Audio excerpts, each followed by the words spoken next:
Hello, everyone.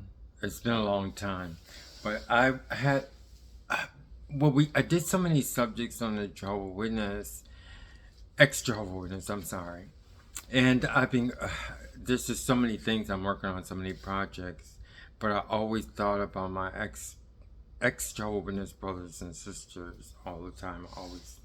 Always get encouraged by them. As a matter of fact, I'm going to a in DC. There's this Jehovah Witness, um, I guess I don't know, not organization, but it's like a meetup or something. And I never was able because I work 7 days a week, and I was never able to, go to any of the events. But they had, but I was gonna say that, well, they had COVID, that, and they would do it online. I still wasn't able to do it because of the time conflicts. But now they had one that's gonna come up that I'm able to go to because it's close to my job, and I decided to go. So I mean, even in one of my videos, I think it's very important. We just have to because we're the position that we're in. We need our ex brothers, Jehovah Witness ex brothers and sisters. Although it seems like so strange, but every time I get a hold of a time when we can get together, as far as I'm concerned, I don't know if it works out like that for you, but like when I meet a ex Jehovah Witness, and I'm so excited, they're so excited maybe, but you know how we hold everything in like we were trained. And then something happens to where we never meet up, or something happens, I can never like continue a nice relationship or friendship, with ex Jehovah Witness. I don't think it has anything to do with anything. It's just like that with life. But anyway, I got a chance to go to an event, and I'm gonna go to. Now about this video, about this YouTube. Oh, I just got a guitar recently. I have to do a YouTube on it, but it's not gonna be in this one. But I was so happy about it. I wanted to tell you it's a bass, and that has something to do with some of the things I'm gonna talk about. Um, what I wanted to say, what I want this one to be on is: should we kill our Jehovah Witness memories? And I'm going to put, what I'm talking about, because you're out of the organization, and then you just want to like kill everything that ever happened to you there. So I'm not saying yes or no. Let me see this thing. The only thing I'm saying is, should we? I still haven't come to a conclusion about it yet. But recently, and they're always on our mind. We're always, I mean, unless I'm not going to say that, and unless we kill it totally, they're always on our mind, no matter what.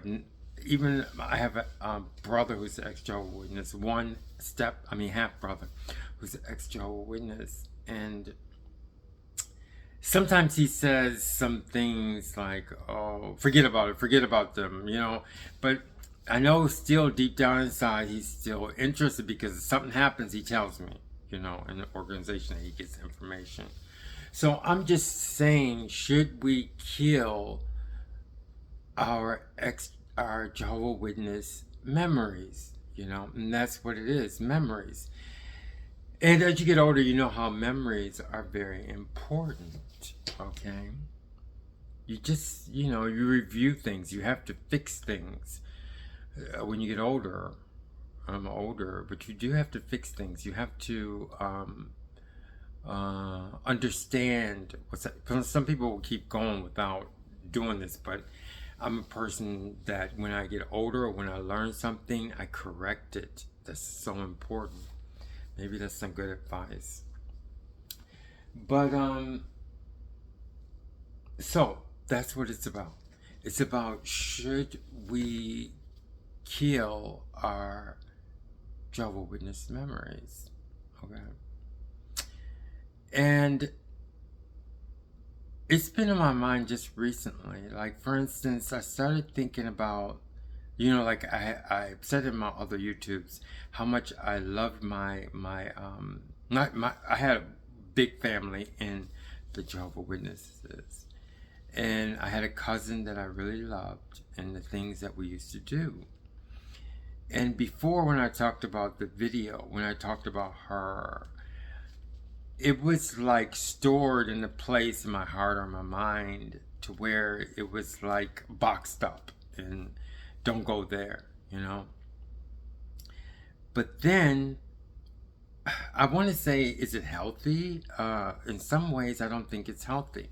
This is why I want to say this, because I remember when I was living in New York, I'm heavily into entertainment and stuff like that. At that point, I did art in New York. I did acting. And I did music and stuff like that. But what was I gonna say? Because I just lost the point. We're talking about this memories in the Jehovah Witness. I know it's gonna come back to me, but oh yeah, I wanted to say that I was there. Okay, I told you why I went off into a tangent and told you why I went to New York, just to get you a better picture of what was happening. Anyway, I was working in this Irish pub, and I speak broken Spanish, so I was working with Spanish people. So I was living with them in this apartment. It was a nice apartment above a bar that we would work in the mornings. And during that time, when I started living there, I was drawing a conclusion that it didn't happen. Okay, because this is another time where I lost contact with my half brother also, who I knew was an ex-Jehovah Witness too. And I didn't know how to get in touch with him. It wasn't like nowadays where you have the phone and everything. You know how it was. It was like just telephone in the house. So it was hard to find and things like that. So I came to this point in my mind to say it didn't happen. Now that was unhealthy. I was saying nothing. I don't have any brothers and sisters, and it didn't happen. All of that was just a lie. You know, everything that happened to me from the time I left the Jehovah Witnesses, I started killing those memories. And I was doing it, and it was like every time it would come up in my mind, I would say it didn't happen. I didn't have any brothers and sisters. I didn't, things like that was really drastic, which is really impossible, because the thing about it is that, I was born, I grew up in a religion, when I was very young, but I got to a point I was so, I don't know if I can say devastated or whatever, because I wanted to live my life, and I was just killing those memories, like I said. But this, I was really doing it drastic, and I know some of you who probably are listening maybe did something like it, probably not as drastic. But I wasn't successful, because I had just started doing it, you know what I mean?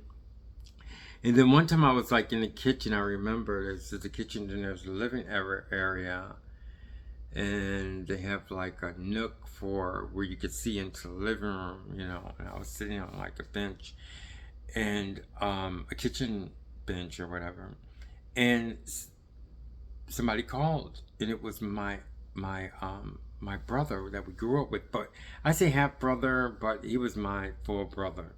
But when you get older, because we're so separate now, and for people to understand how my family is, I usually say half brother, so they can understand the context better.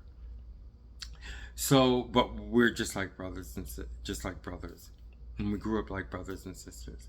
So he called me, and I couldn't believe it, and it was really nice. And he invited me to the house to come and visit and stuff like that, and I took off and I did go and visit. And it was great, you know. And we made ties back together again. We never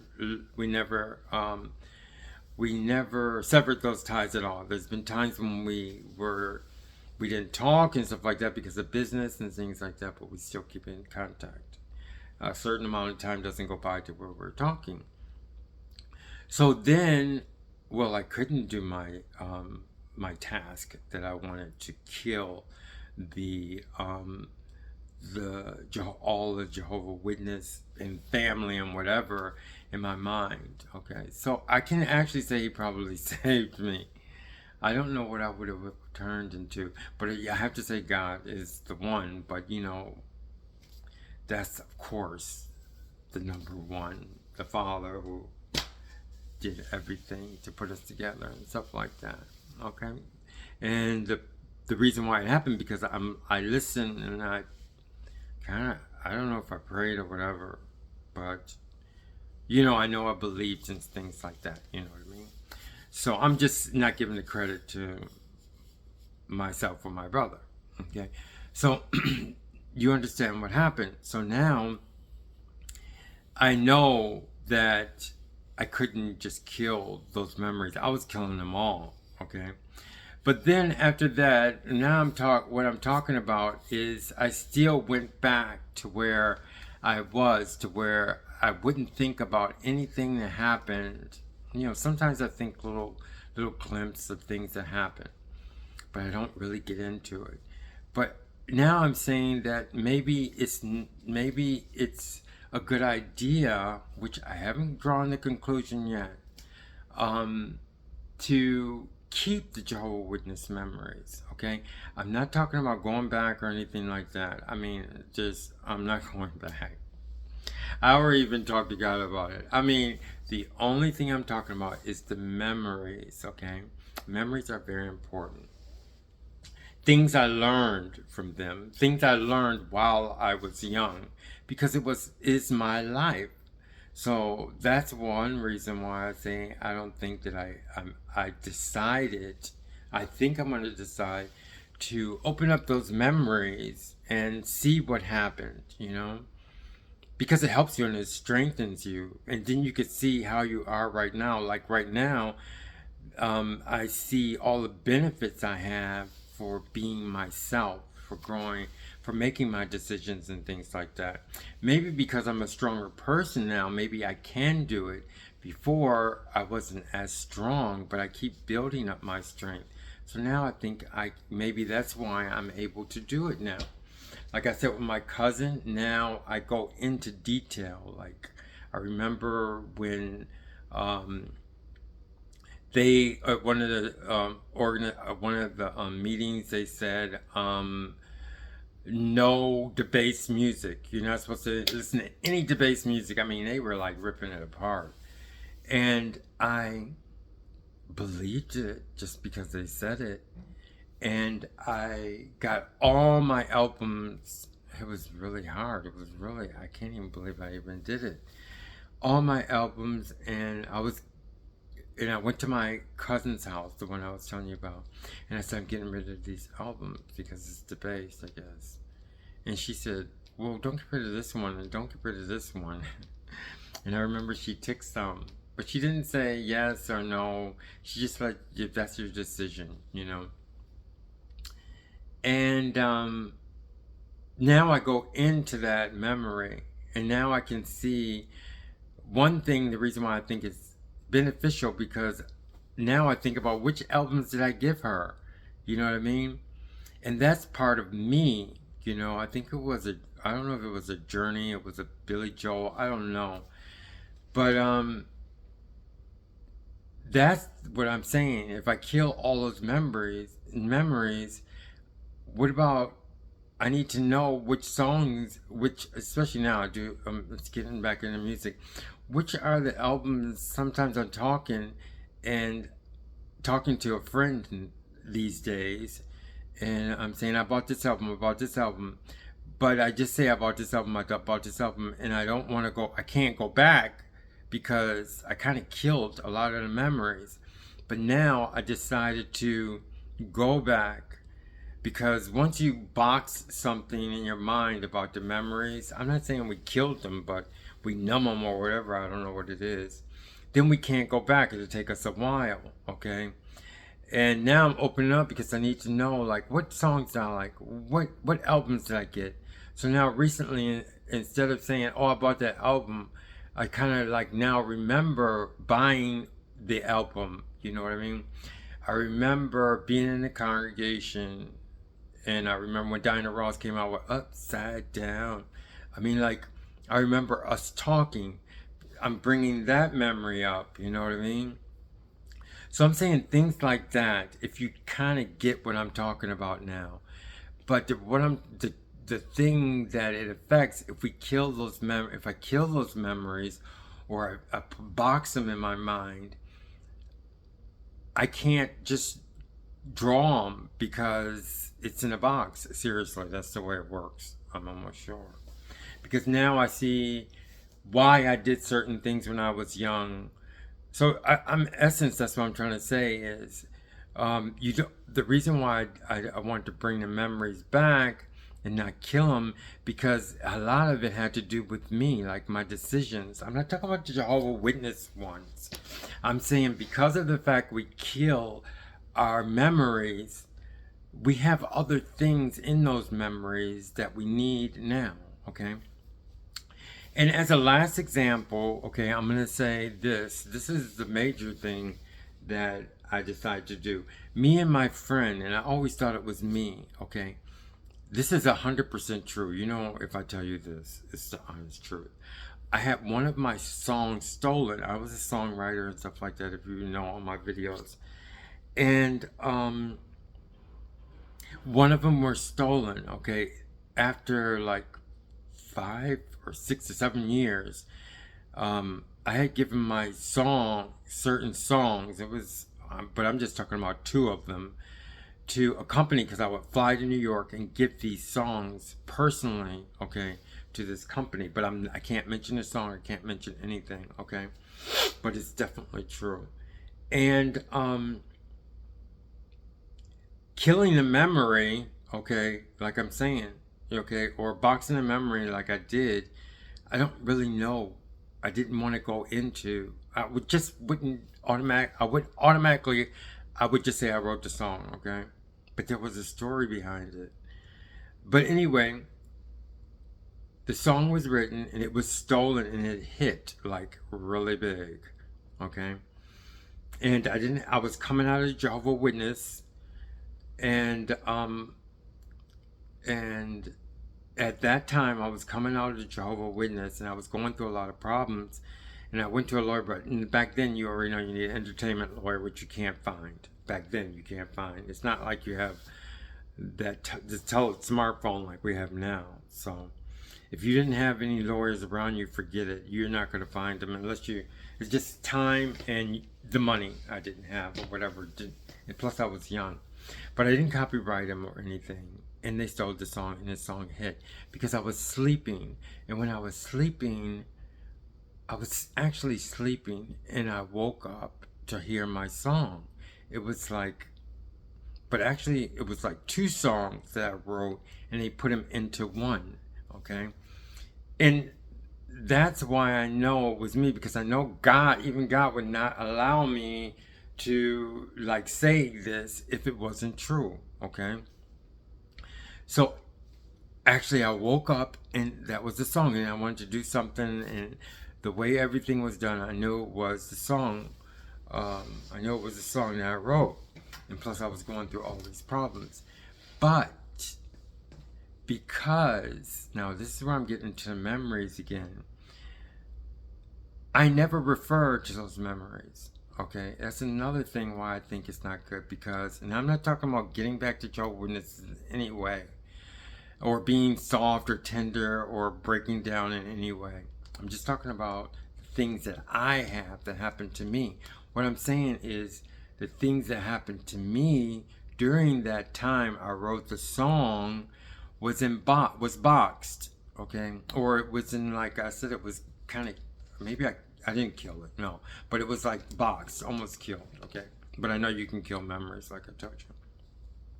So it was boxed. So I never referred to it. So it's like if you box something, you can't refer to it. But recently, like I said, I've been referring to a lot of things because it helps my development, especially since I'm getting back into this music. It's helping me see what I did and now I can do again. So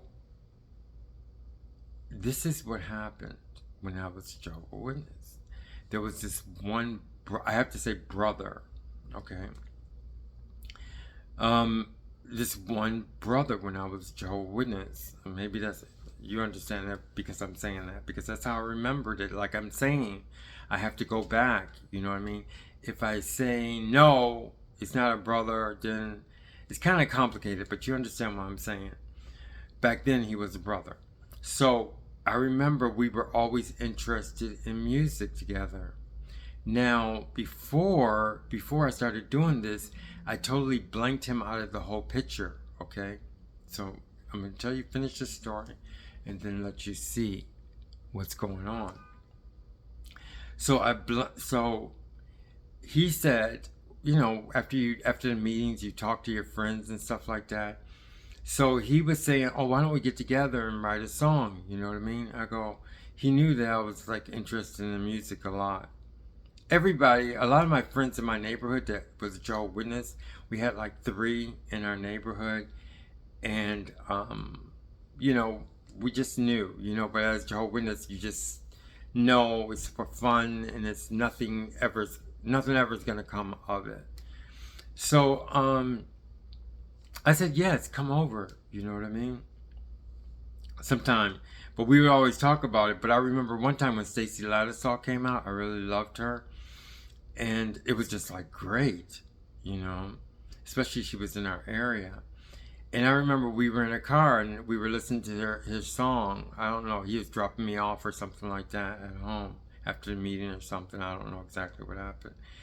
And I said, boy, she's really going to do great. And he told me this, and this is another thing, how secretive and how just to themselves, the music industry. I mean, like, we like the music, but we keep it to ourselves.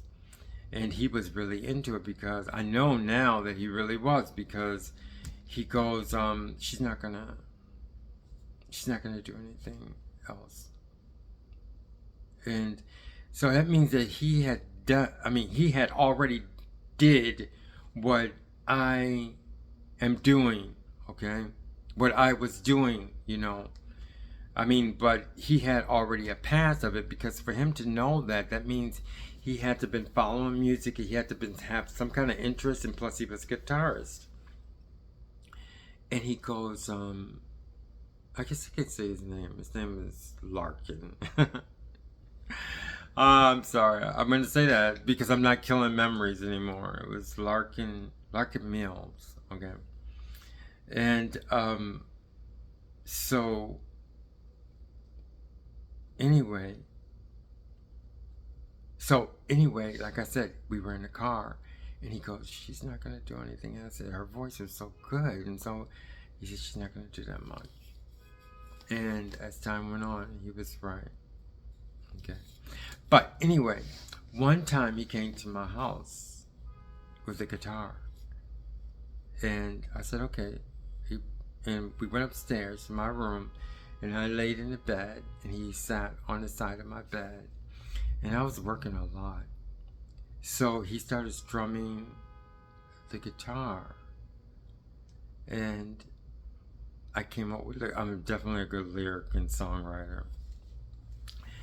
And he did this melody, and I go, and I was drinking an Alka-Seltzer.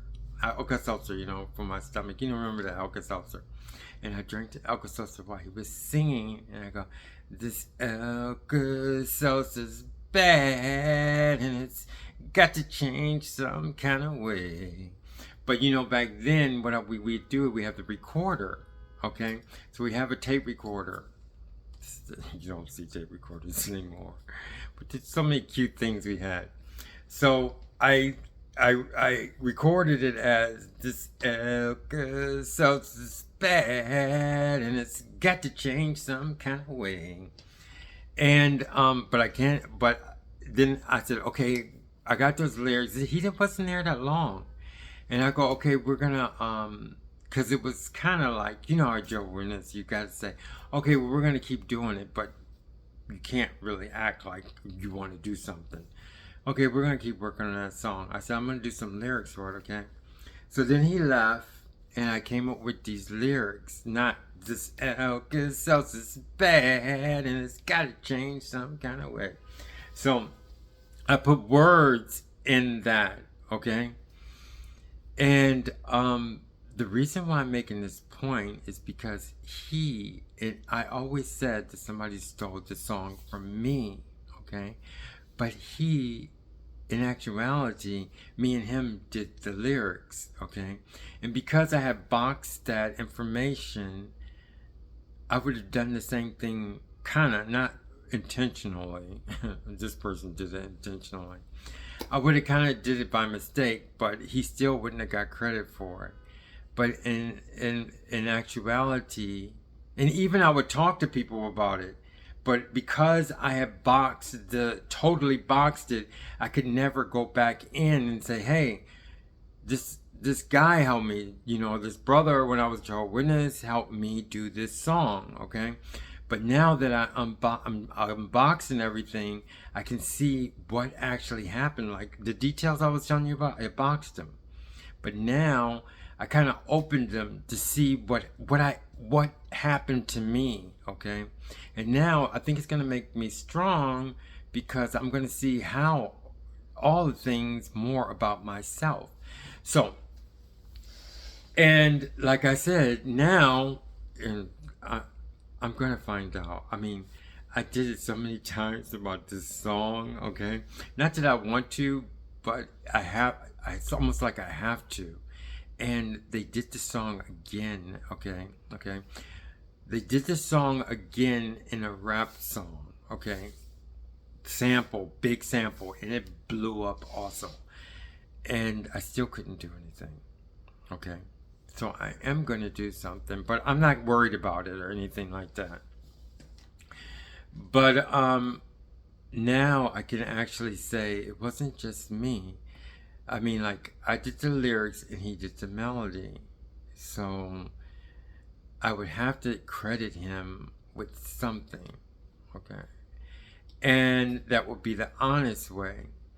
But the only way I came up with that conclusion was the fact that I want to go back into when I think about things about my life and the things that I did, which is very important. Because you have memory. I think when you get older, because you have so much memory,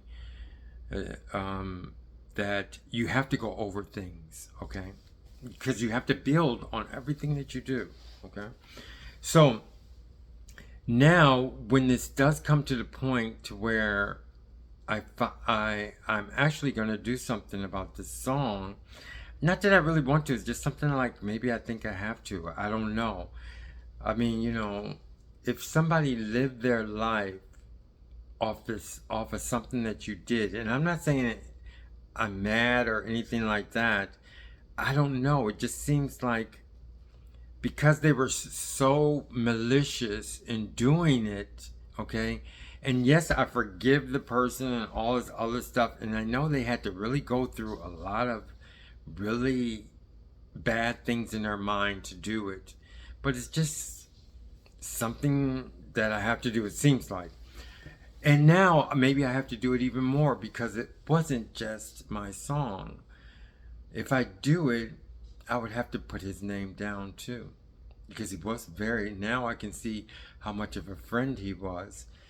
And I'm not getting too far into it, but I know the problem, most likely he was sad that I left.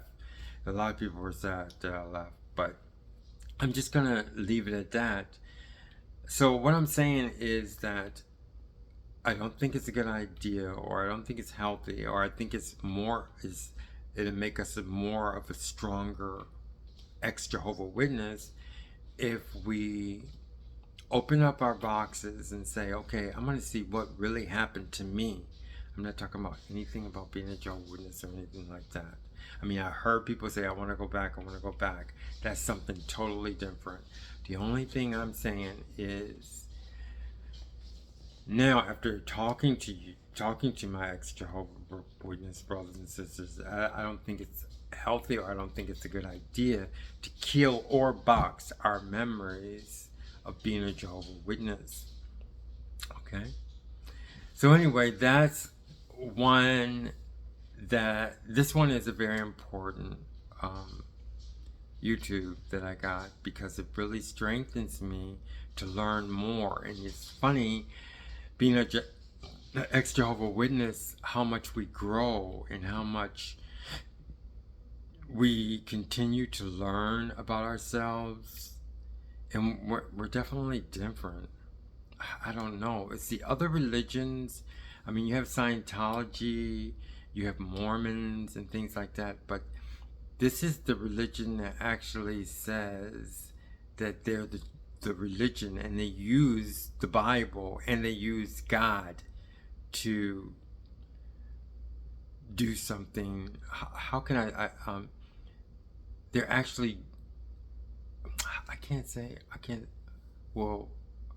they're actually committing something very wrong. That's what I think that makes us different, is that they did something to us that was different, because, like, for instance, you can go out of Scientology and then you can find God, or you could be in Scientology and you can find God, okay? Any kind of way, Christian or whatever, but at least you can find them, you know what I mean? Or just find them on your own, okay? But whereas being a Jehovah's Witness, you can't do that. And I can't say only that, because people don't get upset when they, I can't do it. But I know that the ex-Jehovah's Witnesses can see that they've been lied to, and that's the biggie. Anyway, thank you very much. I want to keep this up now. I've been going through a lot of things, but growing. I mean, some people say, what happened to you? Are you doing good or whatever? Yes, I'm doing good, but I also don't take things. Number one thing in my life, I don't take things for granted. I don't know why. I've just always been like that. I make sure, even though I know things are going to work out, I mean, 100% I know things are going to work out, I still go through my process of going through getting stronger. It's like painful to me, because I have to find this, I have to find that, I have to find this, and it's more painful because I don't take things for granted. I don't know. Maybe my learning about myself, what actually happened to me as a Jehovah's Witness, maybe that has strengthened me to find out about why I don't take anything for granted. Thank you very much. I love you all, my ex-Jehovah's Witness brothers and sisters. Okay, thank you.